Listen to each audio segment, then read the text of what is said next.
বোকা তো ওই ব্যক্তি যেই ব্যক্তি নিজের স্বার্থ বুঝে না। আশ্চর্যজনক হলো সত্য কথা, আমরা সবাই যার যার পজিশন থেকে দুনিয়ার স্বার্থ আমরা 16 আনা বুঝি, আখিরাতের স্বার্থ জান্নাতের চাবি।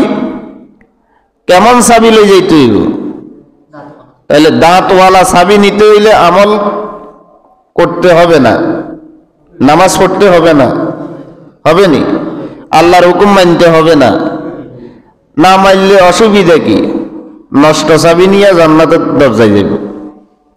তো গেলে অসুবিধা কি? মাইরটা খাইব কি?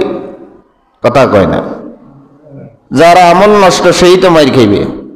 আমি যে কথা শুনাইতেছি, আমার আমল নষ্ট হইলে আমার মাইর কি আপনাদেরকে দিবে নাকি?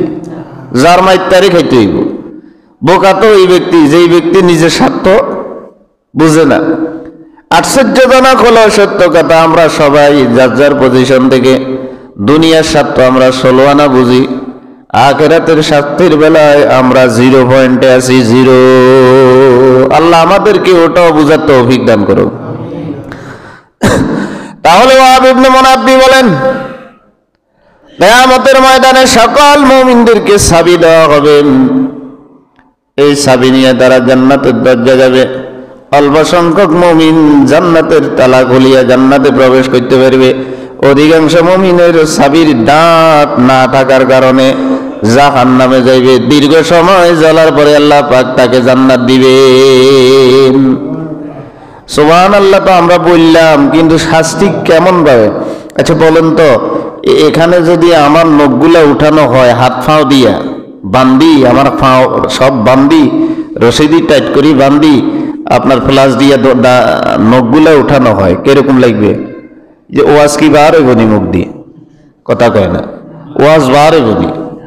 আপনারা এখানে যদি কেউ এরকম করে, সবাইরে যদি এরকম বান্দি কাজ এটা শুরু করে, একারে খতিব সাহেব সহকারে বেগুনেরে খালি বান্দি নখ উড়াইতে আছে, তুই কি এনে কি এই ওয়াজ শুনবো না ওয়াজ করবো না চিল্লানি শুনবো?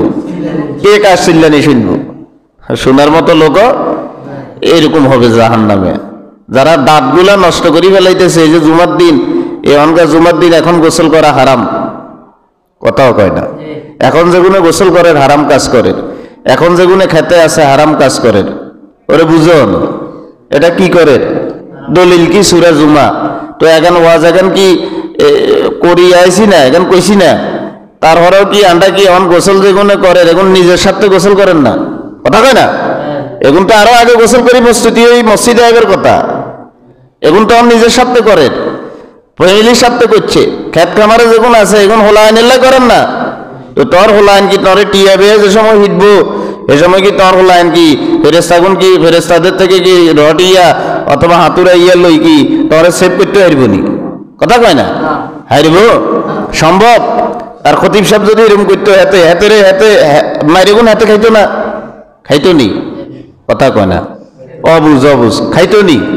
আল্লাহ সবাই বুঝার তৌফিক দান করুক। জুমার আজানের পরে দুনিয়ার মুমিনদের জন্য অন্য সকল কাজ কি হয়ে যায়? হারাম হয়ে যায়। ব্যবসা হালাল না হারাম? আজানের পরে হারাম। স্ত্রীর সাথে বাইসালি করা মজা করা হালাল না হারাম? আজানের পরে হারাম। ওরে বুঝো না, আজানের পরে হারাম। বুঝে না যে এই জিনিসটাও বুঝে না, দাঁত সাবিত দাঁত সব নষ্ট করিয়ে লইতেছে। আর মরি গেলে হুজুর করে দিয়ে দোয়া করায়, এত সিধা জান্নাত। আব্বা আম্মারে দোয়া করায় জান্নাতে নিতে হইলে তো আর কোনো কিছু আমলেরও দরকার হইতো না, খালি দোয়াই করে দিত। নিজের আমল নিজে করেন না, নিজেরে নিজে সর্বনাশ করেন।